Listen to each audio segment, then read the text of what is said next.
સુરત પોલીસે અલગ અલગ ટીમો બનાવી છેલ્લા 48 જ કલાકમાં 119 જેટલા બાંગ્લાદેશીઓને ઝડપી પાડ્યા છે।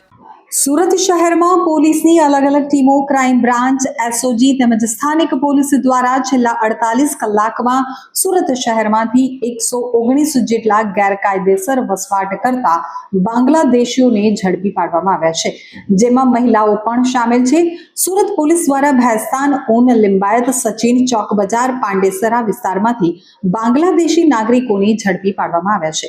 આ તમામ લોકોને હાલ રાંદેર સ્થિત ભિક્ષુક ગૃહ ખાતે લઈ જવામાં આવ્યા છે અને તમામને ડિપોર્ટ કરવાની કાર્યવાહી હાથ ધરવામાં આવશે। તો રાઘવેન્દ્ર વત્સે જણાવ્યું હતું કે છેલ્લા 48 કલાકની અંદર સુરત પોલીસની અલગ અલગ ટીમો, જેમાં ક્રાઇમ બ્રાન્ચ, એસઓજી અને અલગ અલગ પોલીસ મથકની ટીમોએ મળી 119 જેટલા ગેરકાયદેસર બાંગ્લાદેશીને ઝડપી પાડ્યા છે અને આગળની કાર્યવાહી હાલ ચાલી રહી છે। અમારું ઓપરેશન સુરતના અલગ અલગ વિસ્તારોમાં ચાલ્યું હતું, જેમાં ભેસ્તાન, પાંડેસરા, ઊન, સચિન, લિંબાયત, ચોક બજાર વિસ્તાર છે। તો આ બધા જ 119 લોકો સુરત પોલીસની કસ્ટડીમાં છે।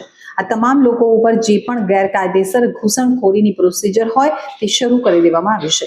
આ તમામ લોકોનું જોઈન્ટ ઇન્ટ્રોગેશન થશે અને ત્યારબાદ ડિપોર્ટેશનની પ્રોસિજર કરવામાં આવશે। पिछले 48 घंटे के अंदर सूरत पुलिस की अलग अलग टीमें, जिसमें कि क्राइम ब्रांच, एसओजी और अलग अलग थानों की टीमें भी हम सब ने मिलकर तकरीबन 119 गैरकायदेसर बांग्लादेशी जो भारत में प्रवेश किए हैं उनको राउंड अप किया है और आगे की कार्रवाई उनकी अभी चल रही है। हम लोगों का ये ऑपरेशन सूरत शहर के अलग अलग विस्तारों में चला, जैसे भेस्तान, पांडेसरा एरिया, ऊन, सचिन, लिंबायत, चौक बाज़ार, ये सभी 119 लोग अभी सूरत पुलिस के कस्टडी में है और इनके ऊपर जो भी गैरकायदेसर घुसड़खोर का प्रोसीजर होता है वो सब अभी स्टार्ट कर दिया गया है और इनका जॉइंट इंटीग्रेशन होगा। उसके बाद डिपोर्टेशन का प्रोसीजर किया जाएगा। सर, ये लोग कैसे आए थे इंडिया में और कितने सालों से रहे थे, काम धंधा क्या कर रहे थे ये? देखिए, ये 119 लोग हैं टोटल, तो सब लोग अलग अलग समय पे अलग अलग तरीके से आए हैं। काम धंधे में कोई लेबरर है तो कोई किसी प्रकार का जैसे छोटे छोटे जो काम होते हैं, कहीं कोई पेंटर हो सकता है, कोई वेल्डर हो सकता है। अलग अलग काम अलग अलग समय पे लोग करते रहते हैं। कोई एक काम लंबे समय तक किया हो ऐसा कुछ भी नहीं है। सर, पहली ड्राइव में कितने बांग्लादेशी पकड़े गए थे, क्या किस तरह उन्हें डिपोर्ट किया गया? ये हमारी पहली ड्राइव नहीं है। इससे पहले भी हमने काफ़ी बांग्लादेशी पकड़े हैं जो गैर कायदेसर तरीके से भारत में प्रवेश किए और जिसको कहा जाता है इलीगल इमिग्रेशन, तो उनको भी डिपोर्ट किया गया है। अभी की संख्या हमारे पास 119 की है। इससे पहले सूरत सिटी से अकेले 200 से ज़्यादा बांग्लादेशियों को डिपोर्ट करने का प्रोसीजर किया गया है। सर, पहले पकड़ाए गए थे उसमें से कितने डिपोर्ट किए गए थे? सूरत से अकेले 200 से ज़्यादा इलीगल बांग्लादेशी को हमने डिपोर्ट किया है। सर, डिपोर्ट करने का प्रोसीजर किया है। बांग्लादेशी जो पकड़े गए उसमें से बोगस डॉक्यूमेंट में कोई यहाँ पे रह रहा था? हाँ, जो भी बांग्लादेशी पकड़े गए हैं उसमें बहुत सारे ऐसे हैं जिनके डॉक्यूमेंट्स बोगस हैं, जिन्होंने गलत तरीके से भारत सरकार के या अलग अलग स्टेट्स के डॉक्यूमेंट्स बनाए हैं। ये जो पकड़े गए सर, इनके पास से बांग्लादेशी नागरिकता के क्या क्या सबूत मिले हैं?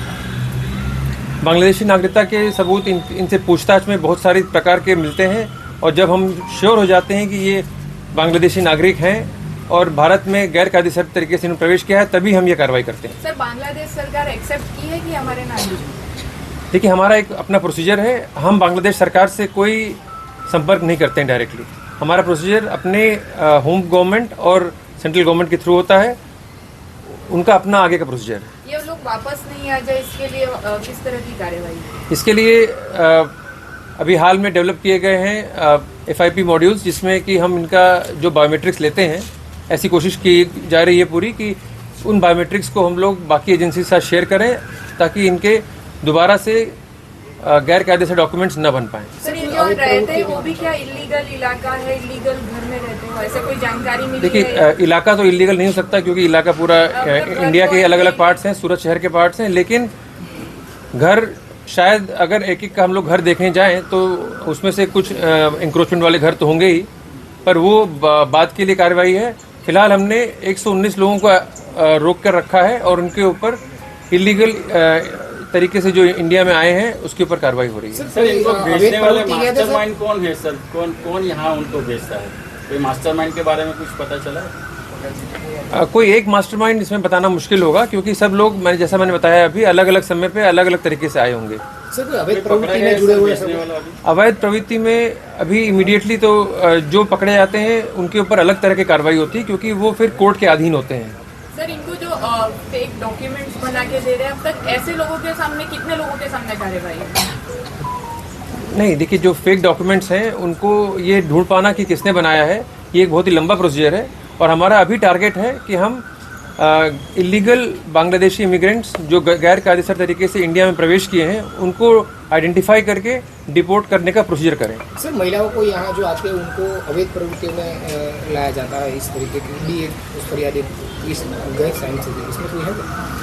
देखिए, अगर कोई अवैध प्रवृत्ति में किसी को लाया गया होगा तो जो उसके राइट्स होंगे या जो भी कोर्ट के प्रोसीजर्स होंगे उसके हिसाब से कार्यवाही होगी। फिलहाल हमारा पूरा फोकस इनको डिपोर्ट करने के प्रोसीजर पर है और अभी ये लोग जो हैं डायरेक्टली किसी गुनाह में या इन्वॉल्व है कि नहीं, इसके ऊपर हमारी पूछताछ चल रही है। सर जो लोग पकड़े जा रहे हैं उनके खुद के मकान हैं या किराए से रह रहे हैं? अभी तक जितने भी मामले सामने आए हैं सभी किराए पर रह रहे थे, ऐसा पता लगा। गुजरात पुलिस को बहुत बहुत अभिनंदन देता हूँ। पिछले 100 घंटे में 200 से ज्यादा बांग्लादेशियों को पकड़ने में सफलता प्राप्त की है। सूरत शहर पुलिस द्वारा पिछले 36 घंटे में 109 जितने बांग्लादेशियों को पकड़ा गया है। 9 जितने बांग्लादेशियों को सूरत ग्राम्य द्वारा पकड़ा गया है। भरूच डिस्ट्रिक्ट पुलिस द्वारा भी 46 जितने बांग्लादेशियों को पिछले 2 दिनों में पकड़ा गया है। गुजरात पुलिस ने सभी दिशाओं में इस प्रकार से गैर कानूनी तरीके से जो गुजरात में रह रहे बांग्लादेशियों को पकड़ने के लिए ये ऑपरेशन पिछले कई समय से लगातार चला रही है और बहुत ही बड़ी सफलता प्राप्त की है। मैं फिर से एक बार गुजरात पुलिस को बहुत बहुत अभिनंदन देता हूं।